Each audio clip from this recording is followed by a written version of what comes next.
Right గా breaking news అయితే చూస్తున్నాం. వంశీ కేసులో నేడు కీలక పరిణామాలు చోటు చేసుకున్నాయి. వంశీ బెయిల్ కస్టడీ పిటిషన్లపై కాసేపట్లో కౌంటర్లు దాఖలు కానున్నాయి. పోలీస్ కస్టడీ పిటిషన్ పై లాయర్లు కౌంటర్ వేయనున్నారు. మరోవైపు వంశీ బెయిల్ పిటిషన్ పై పోలీసులు కౌంటర్ దాఖలు చేయనున్నారు. అయితే ప్రస్తుతం సత్యవర్ధన్ కిడ్నాప్ కేసు, దాడి, ఎస్సీ/ఎస్టీ అట్రాసిటీ కేసులో రిమాండ్ ఖైదీగా విజయవాడలోని జిల్లా జైల్లో ఉన్నారు వల్లభనేని వంశీ. కాగా నిన్న వైఎస్ జగన్ వల్లభనేని వంశీని పరామర్శించారు. ములాఖత్ తర్వాత వంశీ అరెస్టుపై ప్రభుత్వ తీరును తప్పుపట్టారు.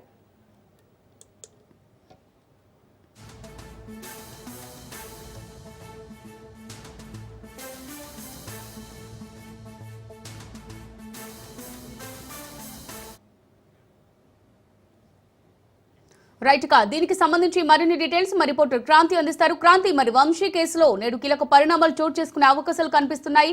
పిటిషన్లపై అంటే బెయిల్, కస్టడీ పిటిషన్లపై కౌంటర్లు దాఖలు చేయనున్నట్టుగా తెలుస్తుంది. దీనికి సంబంధించి అప్డేట్స్ ఏంటి?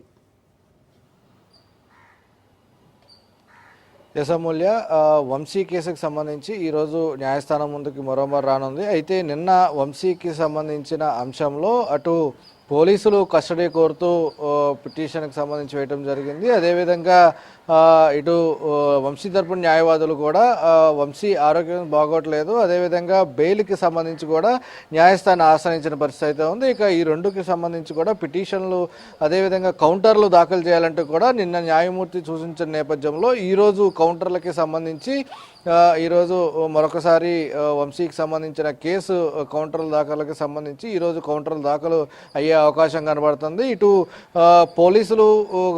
పోలీసు కస్టడీ కోరుతూ కౌంటర్లు దాఖలు చేశారు. అయితే 5గురిని అరెస్ట్ చేసినప్పటికీ కూడా కేవలం 3 మాత్రమే కస్టడీకి కావాలి, అది కూడా 10 రోజులు కస్టడీ కోరుతూ పోలీసులు కౌంటర్ దాఖలు చేసే అవకాశం కనబడుతుంది. దానిలో ప్రధానంగా A1గా ఉన్న వంశీ, అదేవిధంగా A4గా ఉన్న వీర్రాజు, లక్ష్మీపతి, A8గా ఉన్న లక్ష్మీపతి, ఇలా 3 కూడా తమకి కస్టడీకి ఇవ్వాలంటూ 10 రోజుల పాటు కస్టడీకి ఇవ్వాలంటూ కూడా కోరే అవకాశం కనబడుతుంది. ఇక దీనికి సంబంధించి కౌంటర్ ఈరోజు అంటే నిన్న నోటీసులు ఇచ్చిన నేపథ్యంలో ఇరుపక్షాలకి సంబంధించి అటు పోలీసుల తరపున కౌంటర్ దాఖలు చేయాలంటూ పోలీసుల న్యాయవాదికి, అదేవిధంగా వంశీ తరపున న్యాయవాదులకి కూడా నిన్న నోటీసులు ఇచ్చారు.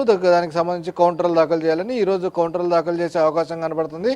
అయితే కౌంటర్ దాఖలు చేసేందుకు సమయం కోరే అవకాశం కనబడుతుంది ఇరుపక్షాలకి సంబంధించి. ఈ నేపథ్యంలోనే ఇప్పటికే అటు వంశీ బెయిల్ అంశానికి సంబంధించి వంశీ తరపున న్యాయవాదులు వంశీ అనారోగ్యంగా ఉన్న నేపథ్యంలో ఆరోగ్య స్థితిగతుల్ని పరిగణలోకి తీసుకుని బెయిల్ మంజూరు చేయాలంటూ కూడా వంశీ తరపున న్యాయవాదులు పిటిషన్లో కోరే అవకాశం కనబడుతుంది.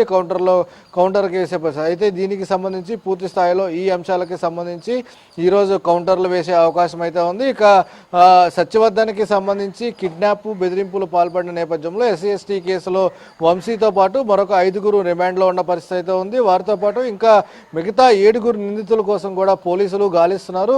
వంశీని నిన్న జగన్మోహన్ రెడ్డి ములాఖత్ అయిన తర్వాత బయటకు వచ్చి అటు ప్రభుత్వం పైన, కూటమి ప్రభుత్వం పైన ఆగ్రహం వ్యక్తం చేసిన పరిస్థితి. కేవలం కక్షపూరితంగానే ఈ రకంగా అక్రమ కేసులు బనాయిస్తున్నారు కాబట్టి పోలీసులు ఈ రకంగా అక్రమ కేసులు బలాయించడం కరెక్ట్ కాదు, మా ప్రభుత్వం వస్తే ఖచ్చితంగా వారిపై చర్యలు తీసుకుంటామంటూ కూడా నిన్న కొన్ని కీలకమైన వ్యాఖ్యలు జగన్మోహన్ రెడ్డి చేసిన పరిస్థితి అయితే ఉంది. ఇక ఈ అంశాలకి సంబంధించి కూడా కోర్టు పరిధిలో ఉన్న నేపథ్యంలో కోర్టుకు సంబంధించి ఇటు వంశీ అదేవిధంగా దీనికి సంబంధించి పోలీసుల తరపున కౌంటర్ దాఖలు అనే అంశానికి సంబంధించి ఈరోజు న్యాయస్థానం ముందుకు వచ్చే అవకాశం ఉంది. ఈ న్యాయస్థానంలో ఈరోజు ఈ కేసుకు సంబంధించి కౌంటర్లు ఇరుపక్షాలకు సంబంధించి అటు పోలీసులు అటు వంశీ తరపున కౌంటర్ దాఖలు చేసే అవకాశం ఉంది. అదేవిధంగా వంశీ తరపున న్యాయవాదులు పోలీసులు వేసిన అంశానికి సంబంధించి కౌంటర్ దాఖలు చేసే అవకాశం ఉన్న నేపథ్యంలో పూర్తి స్థాయిలో ఈరోజు కౌంటర్లు దాఖలు చేసి ఈ కౌంటర్ దాఖలకి సంబంధించి ఈరోజు చేస్తారా లేదు సమయం కోరుతారా అనేది కూడా వేచి చూడాల్సిన అవసరం ఉంది. మరి కొద్దిసేపట్లోనే ఈ అంశం పైన క్లారిటీ వచ్చే అవకాశం అయితే ఉంది. Amulya. Right, thanks for the updates Kranti.